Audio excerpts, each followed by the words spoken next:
ಏನ್ರೋ 2 rupees ಯುದ್ಧ ಬೇಕೇನ್ರೋ? ಸಾವಿರ ದೇಶ ನಾಶ ಆಗಬೇಕೇನ್ರೋ? ಇರಾನ್ ನಾಶ, ಕತಾರಿಗೆ ಬಾಂಬ್ ಬಿತ್ತು, ಕತಾರು ನಾಶ ಆಗಲಿ ಸಾವಿರ ದೇಶ, ಅರಬಿಗೆ ಬಾಂಬ್ ಬೀಳಿ ಸಾವಿರ ದೇಶ, ಮುಸಲ್ಮಾನ ರಾಷ್ಟ್ರಗಳೆಲ್ಲ ಭೂಮಿಯಿಂದ ನಾಶಕ್ಕೆ ಹೋಗಲಿ ಸಾವಿರ ದೇಶ, ಕೋಟ್ಯಾಂತರ ಜನ ಭಾರತೀಯರು ಅಲ್ಲಿ ಬದುಕ್ತಿದ್ದಾರೆ, ಬಾಳ್ತಿದ್ದಾರೆ.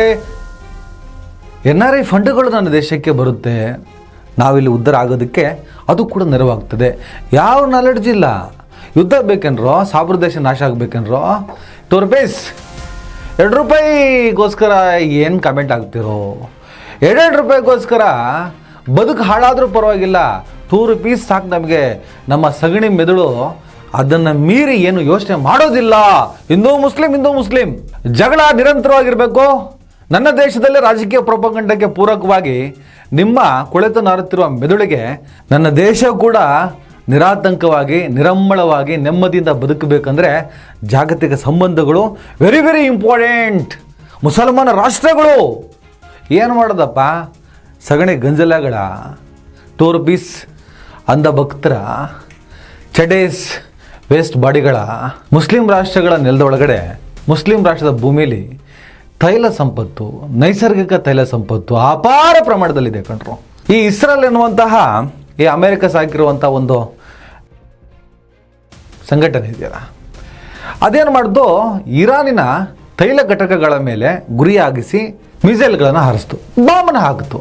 ಇರಾನ್ ಏನು ಮಾಡ್ತು? ಕೇವಲ ಇಸ್ರೇಲ್ ಮೇಲೆ ಟಾರ್ಗೆಟ್ ಮಾಡಲಿಲ್ಲ. ಜಾಗತಿಕವಾಗಿ ನಮಗೂ ಇದಕ್ಕೂ ಸಂಬಂಧ ಇಲ್ಲ ಅಂತ ನೀವೆಲ್ಲ ಕೂತಿದ್ರಲ್ಲ, ನಿಮಗೆ ಎಲ್ಲಿ ಹೊಡಿಬೇಕು, ಎಲ್ಲಿ ಹೊಡೆದ್ರೆ ನಿಮಗೆ ಎಲ್ಲಿ ಉರಿತದೆ ಅಂತ ಇರಾನಿಗೆ ಗೊತ್ತಿತ್ತು. ಅದೇನು ಮಾಡ್ತು? US ಬೇಸ್ಗಳನ್ನೆಲ್ಲ ಟಾರ್ಗೆಟ್ ಮಾಡಿ ಬಾಂಬ್ ಹಾಕೋದಕ್ಕೆ ಶುರು ಮಾಡಿತು. ಮೊದಲು ತೆಗೀರಿ ಅರಬ್ ರಾಷ್ಟ್ರಗಳಿಂದ, ಮುಸ್ಲಿಂ ರಾಷ್ಟ್ರಗಳಿಂದ, ನಮ್ಮ ಸುತ್ತಮುತ್ತ ಇರುವಂಥ ದೇಶಗಳಿಂದ ಬೇಸ್ಗಳನ್ನು. ಯಾಕೆ ಬೇಸು? ಯಾಕೆ ಯುದ್ಧದ ಬೇಸ್? ಇದೇ ನಿಮ್ಮದು ಆಟಗಳಾಯಿತು ಅಂತ ಹೇಳ್ಬಿಟ್ಟು ಆ ಬೇಸ್ಗಳನ್ನು ಟಾರ್ಗೆಟ್ ಮಾಡಿ ಬಾಂಬನ್ನು ಹಾಕೋದಕ್ಕೆ ಶುರು ಮಾಡಿತು. ಇನ್ನೊಂದು ಕಡೆ ಹಾರ್ಮುಜ್ ಜಲಸಂಧಿ, 3 ಖಂಡಗಳ ವ್ಯಾಪಾರ ವಹಿವಾಟು ಸರಿಯಾಗಿ ನಡೀಬೇಕು ಅಂದರೆ ಹಾರ್ಮುಜ್ ಜಲಸಂಧಿ ಏನು ಮಾಡ್ತೀರಪ್ಪ? ಗಾಡ್ ಗಿಫ್ಟು ಇರಾನ್ಗೆ, ಅದರ ಕಂಟ್ರೋಲಲ್ಲಿದೆ. ವಿನಾಕಾರಣ ಇದ್ದಂಥ ಇರಾನ್ ದೇಶದ ಮೇಲೆ ಯುದ್ಧ ಮಾಡಿ ಅಲ್ಲಿನ supreme leader Ayatollah Ali Khamenei plus ಶಿಯಾ ಧರ್ಮದ ಜಾಗತಿಕ ಧಾರ್ಮಿಕ ಮುಖಂಡ ಅವ್ರನ್ನ ಕೊಂದು ಯಾವುದೋ ಹಮಾಸ್, ಹೌತಿ, ಹಿಜ್ಬುಲನ್ನ ಕಂಟ್ರೋಲ್ ಮಾಡ್ದಂಗೆ ಅಂತ ತಿಳ್ಕೊಂಡ್ರಲ್ಲ ಮೂರ್ಖರ. ಟ್ರಂಪು ಒಂಥರ ಅಂಧ ಭಕ್ತ ಇದ್ದಂಗೆ, ಅದು ಕೂಡ 2 rupees ಮೈಂಡು. ಅದಕ್ಕೂ ಅರ್ಥ ಆಗಲಿಲ್ಲ. ಹಾರ್ಮುಜ್ ಜಲಸಂಧಿಯನ್ನು ಕಂಟ್ರೋಲ್ ತಗೊಳ್ತು. ಅದರ ಪರಿಣಾಮವನ್ನು ಭಾರತ ಸೇರಿದ ಹಾಗೆ ಅನೇಕ ದೇಶಗಳು ಅನುಭವಿಸ್ತಿದೆ. ಆದರೂ ಭಾರತಕ್ಕೆ ಒಂದಿಷ್ಟು ಹಡಗುಗಳನ್ನು ಹಾರ್ಮುಜ್ ಜಲಸಂಧಿ ಮೂಲಕ ಇರಾನ್ ಬಿಟ್ಕೊಡ್ತು. ಭಾರತೀಯರು ನಮ್ಮ ಜೊತೆಗಿದ್ದಾರೆ ಅಂತ. ಭಾರತೀಯರು ಅಂದರೆ ಯಾರು? ಇರಾನ್ ಮೇಲೆ US ಮತ್ತು ಇಸ್ರೇಲ್ ಯುದ್ಧ ಮಾಡಿದಾಗ ತಪ್ಪು ಕಂಡ್ರೆ ಯಾವುದು, ಬೇಕಾಗಿರಲಿಲ್ಲ ಯುದ್ಧ ಅಂತ ಹೇಳ್ಬಿಟ್ಟು ನಮ್ಮಂಥವ್ರು ಮಾತಾಡಿದ್ವಿ. ನಾವು ಭಾರತೀಯರು, ನಮ್ಮಂಥ ಸಾವಿರಾರು ಲಕ್ಷಾಂತರ ಧ್ವನಿಗಳನ್ನು ಗಮನಿಸಿದಂತಹ ಇರಾನು, ನಮ್ಮಂತಹ, ನಂದು ಮಾತ್ರ ಅಲ್ಲ, ನಮ್ಮಂತಹ ಗಮನಿಸಿದ ಇರಾನ್, ಭಾರತೀಯರು ನಮ್ಮ ಪರ ಇದ್ದಾರೆ, ಹಾಗಾಗಿ ನಾವು ಕಳಿಸ್ಕೊಡ್ತಿದ್ದೀವಿ ಅಂತ ಅಲ್ಲಿನ ಆಡಳಿತ ವ್ಯವಸ್ಥೆ ಸ್ಟೇಟ್ಮೆಂಟನ್ನು ಕೊಡ್ತು. ನೀವು 2 rupeesಗಳಿಗೋಸ್ಕರ ಬಂದಿದ್ದಲ್ಲ, ನೀವು 2 rupeesಗಳು ಮುಸಲ್ಮಾನರ ವಿರೋಧಿಗಳು, ಸಾವಿರ ದೇಶ ಕಂಡ್ರೆ ಆಗಲ್ಲ, ನಾಶ ಆಗ್ಬಿಡ್ಬೇಕು. ಏನು ತೌಡು. ಈಗ ಇರಾನ್ ಏನು ಮಾಡಿದೆ ಅಂದರೆ, ತನ್ನ ತೈಲ ಘಟಕವನ್ನು ಟಾರ್ಗೆಟ್ ಮಾಡಿ ಇಸ್ರೇಲ್ ಬಾಂಬ್ ಹಾಕಿದ್ದಕ್ಕೆ ಟ್ರಂಪ್ ಈಗ ಹೇಳಿಕೆ ಕೊಡ್ತಿದ್ದಾರೆ. ಇಸ್ರೇಲಿಗೆ ನಾವು ಹೇಳಿದ್ದೀವಿ, ಇನ್ನು ಮುಂದೆ ಈ ತೈಲ ಘಟಕ, ಈ ಗ್ಯಾಸು, ಈ ಪೆಟ್ರೋಲ್ ಇರೋ ಕಡೆ ಎಲ್ಲ ಬಾಂಬ್ ಹಾಕ್ಬಿಡ್ರಪ್ಪ, ಭಾಳ ಸಮಸ್ಯೆ ಆಗ್ತದೆ, ನಾನು ಕಂಟ್ರೋಲ್ ಮಾಡ್ತೀನಿ, ನಾನು ಹೇಳಿದ್ದೀನಿ, ನಾನು ಕೇಳಿದೆ ನೀವು ಈ ಕೆಲಸ ಮಾಡಿದ್ದೀರಾ, ಇದು ತಪ್ಪು, ಇದಕ್ಕೂ ನಂಗೆ ಸಂಬಂಧ ಇಲ್ಲ ಅಂತ ಹೇಳಿಕೆ ಕೊಟ್ಟಿದ್ದಾರೆ. ಆದರೆ ಇರಾನ್ ಸುಮ್ಮನೆ ಕೂತಿಲ್ಲ. ರಂಜಾನ್ ಕಳೆಯೋವರೆಗೂ ಸುಮ್ಮನಿತ್ತು. ಅಂದರೆ ಸುಮ್ಮನಿತ್ತು ಅಂದರೆ ಸುಮ್ಮನಿರಲಿಲ್ಲ, ಕೊಡ್ತಾ ಇತ್ತು. ರಂಜಾನ್ ಆಗ್ತಿದ್ದ ಹಾಗೆ ಅಸಲಿ ಆಟ ಶುರು ಮಾಡಿದೆ. ಕತಾರ್ನ ರಾಸ್ ಲಫಾನ್ ಇಂಡಸ್ಟ್ರಿಯಲ್ ಸಿಟಿ ಮೇಲೆ ಬ್ಯಾಲಿಸ್ಟಿಕ್ ಮಿಸೈಲ್ ದಾಳಿ ಮಾಡಿದೆ. ಸುಮಾರು 5 ಮಿಸೈಲನ್ನು ಹಾರಿಸ್ತದೆ. ಆ ಪೈಕಿ 4 ಮಿಸೈಲ್ಗಳನ್ನು ಕತಾರ್ ತಡೆಯುತ್ತೆ. ಆದರೆ ಒಂದು missile Ras Laffan industrial city ಮೇಲೆ ಬಿದ್ದುಬಿಡುತ್ತೆ. ಅಲ್ಲಿ ಅತಿ ದೊಡ್ಡ LNG ರಫ್ತು ಕೇಂದ್ರ ಇತ್ತು. ಇಸ್ರೇಲ್ ಇರಾನ್ನ ಸೌತ್ ಪಾರ್ಸ್ ಗ್ಯಾಸ್ ಫೀಲ್ಡ್ ಮೇಲೆ ದಾಳಿ ನಡೆಸಿದ್ದಕ್ಕೆ ರಿವೆಂಜ್ ಆಗಿ ಇರಾನ್ ಈ ಕೆಲಸವನ್ನು ಮಾಡಿದೆ. ಇಂತಹ ಎನರ್ಜಿ ಫಾರ್ ಎನರ್ಜಿ ದಾಳಿಗಳು ಹೊಸ ಅಪಾಯದ ದಿಕ್ಕನ್ನು ತೋರಿಸ್ತಾ ಇದೆ. ಕತಾರ್ನ LNG ಉತ್ಪಾದನೆಯ ಸುಮಾರು 17% ಸ್ಥಗಿತಗೊಂಡಿದೆ. ಜಾಗತಿಕ ಇಂಧನ ಮಾರುಕಟ್ಟೆಗೆ ಭಾರಿ ಹೊಡೆತ ಬಿದ್ದಿದೆ. ಯುರೋಪ್ ಮತ್ತು ಏಷ್ಯಾದ ದೇಶಗಳು, ವಿಶೇಷವಾಗಿ ಇಟಲಿ, ಬೆಲ್ಜಿಯಂ, ದಕ್ಷಿಣ ಕೊರಿಯಾ, ಚೀನಾ ಮತ್ತು ಭಾರತ ಇದರ ನೇರ ಪರಿಣಾಮವನ್ನು ಎದುರಿಸಬೇಕಾಗಿದೆ. ಪೆಟ್ರೋಲ್ ರೇಟ್ ಸಿಕ್ಕಾಪಟ್ಟೆ ಜಾಸ್ತಿ ಆಗ್ತದೆ, ಗ್ಯಾಸು ಸಿಕ್ಕಾಪಟ್ಟೆ ಜಾಸ್ತಿ ಆಗ್ತದೆ ಮತ್ತು ಸಿಗಲ್ಲ ಬಹಳ ಕಷ್ಟ. ನಾನು ಬೆಳಗ್ಗೆ ಬುಕ್ ಮಾಡಿದೆ, ಮಧ್ಯಾಹ್ನ ಬಂತು ಅಂತ ಹೇಳ್ಬಿಟ್ಟು ತೌಡು ಕೊಡ್ತಾರೆ. ನಾರ್ಮಲ್ ಡೇಸಲ್ಲೇ 3 ಡೇಸ್ ಬೇಕು ಬುಕ್ ಮಾಡಿದ್ರೆ ಗ್ಯಾಸ್ ಬರೋದಕ್ಕೆ. ನಾವು ಹೇಳಿದ್ವಿ, ಈ ಯುದ್ಧದ ಪರಿಣಾಮದಿಂದ ಗ್ಯಾಸ್ ಪೂರೈಕೆ ಭಾರತ ದೇಶಕ್ಕೆ ಕಡಿಮೆ ಆಗಿದೆ, ಹೋಟೆಲ್ಗಳೆಲ್ಲ ಮುಚ್ತಾ ಇದ್ದಾವೆ, ಎಲ್ಲದ ಪ್ರತ್ಯಕ್ಷ ಕಾಣಿಸ್ತಾ ಇತ್ತು ಕಣ್ಣಿಗೆ.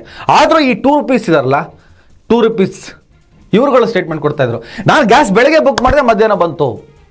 ಮಗನೇ ಸುಮ್ಮನೆ ಪಾಕಿಸ್ತಾನಕ್ಕೂ ಬೆಳಗ್ಗೆ ಬುಕ್ ಮಾಡೋದು ಮಧ್ಯಾಹ್ನ ಬರ್ತಂತೆ. ಯಾರು ಇವ್ರು ಅಪ್ಪ ತಂದು ಕೊಟ್ಟನಾ ಮಧ್ಯಾಹ್ನ? ಸುಳ್ಳು. ಯಾವನೋ ಒಬ್ಬ ಫೋಟೋ ಹಾಕ್ತಾನೆ, ನೋಡಿದ್ಯಾ ಸಿಲಿಂಡರ್ ಬುಕ್ ಮಾಡಿದೆ ಬಂತು ಅಂತ. 2 ಸಿಲಿಂಡರ್ ಇತ್ತು.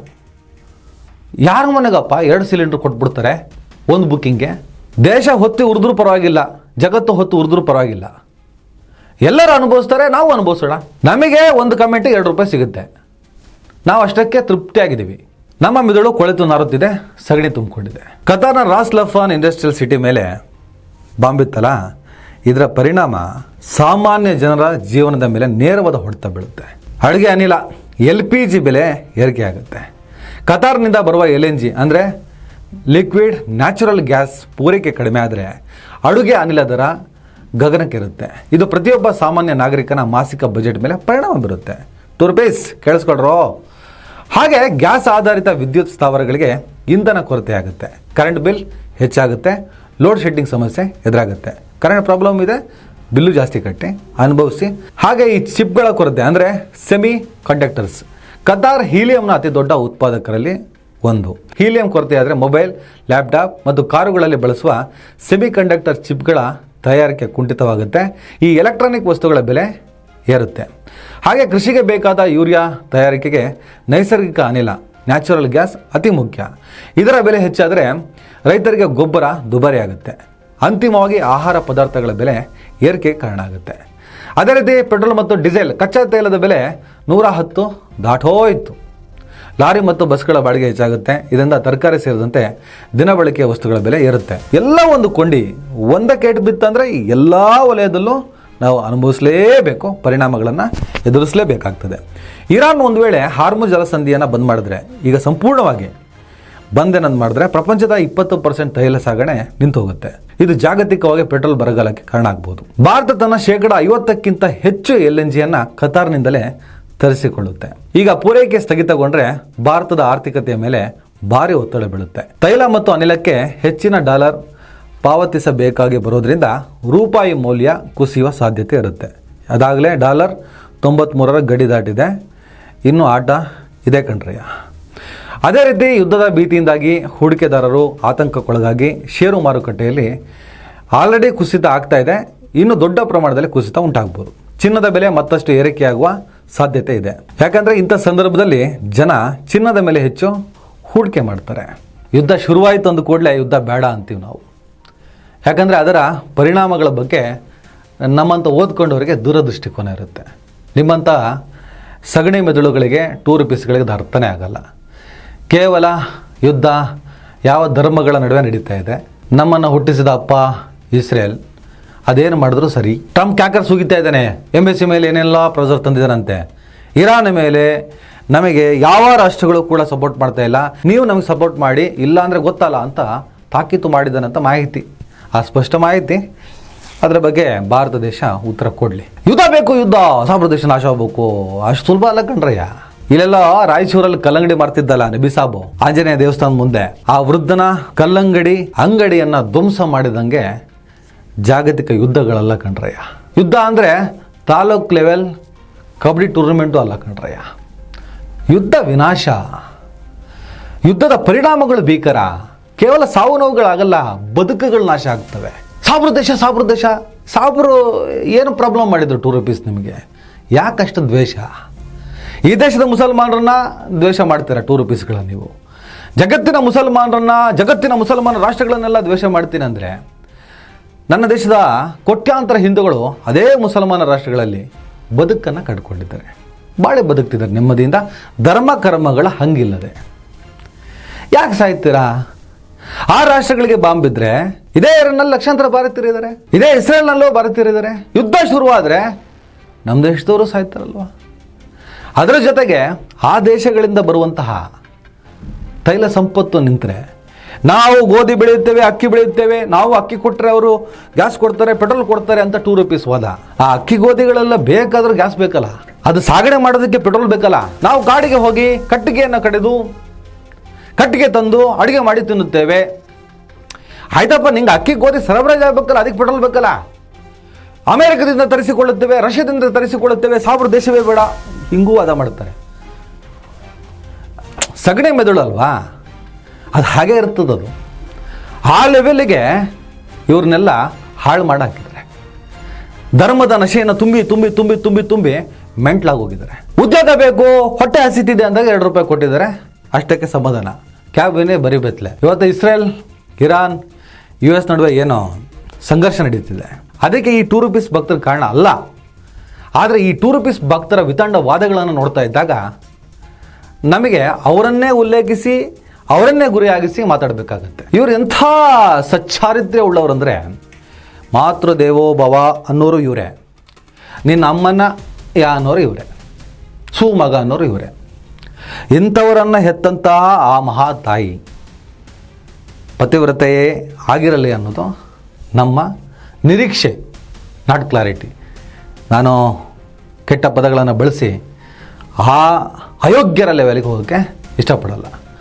ಸಾಧ್ಯ ಆದರೆ ಬೈಗುಳ ಅಲ್ಲ, ಮನುಷ್ಯರಾಗಿ ಯೋಚಿಸಿ. ಆಟ ಶುರುವಾಗಿದೆ, ಇನ್ನು 3.5-4 ವರ್ಷ ಬೇಕಂತೆ. ಕತಾರಿನ ಏನೋ ಆ ಗ್ಯಾಸ್ ಘಟಕಕ್ಕೆ ಬಾಂಬ್ ಇತ್ತಲ್ಲ, ಅದು ರಿಪೇರಿ ಆಗೋದಕ್ಕೆ 50% ಗ್ಯಾಸ್ ನಮಗೆ ಅಲ್ಲಿಂದನೇ ಬರ್ತಾಯಿತ್ತು. ಏನಾಗಬಹುದು ಮುಂದೆ ನಮ್ಮ ಪರಿಸ್ಥಿತಿ ಬುಡಕ್ಕೆ ಬಂದಾಗ ಗೊತ್ತಾಗ್ತದೆ. ಇನ್ನೂ ತಾಗಿಲ್ಲ, ಈಗ ಬಿಸಿ ಚುಚ್ಚು ತಾಗ್ತಾ ಇದೆ. ಸಂಪೂರ್ಣ ತಾಗಿ ಹೊರಗಡೆ ಬರೋಕ್ಕೆ ಆಗದಷ್ಟು ಹೀಟ್ ಆಗ್ತದಲ್ಲ, ಆವಾಗ ನಮ್ಮ ಮಾತುಗಳು ಅರ್ಥ ಆಗುತ್ತೆ. ಅಲ್ಲಿವರೆಗೂ ನಿಮಗೆ ಹೆಂಗೆ ಪೊಂಗ್ಲಿ ಹೆಂಗ್ಲಿ ಅಂಥವ್ರ ಮಾತೇ ಅರ್ಥ ಆಗೋದು. ನಮಸ್ಕಾರ.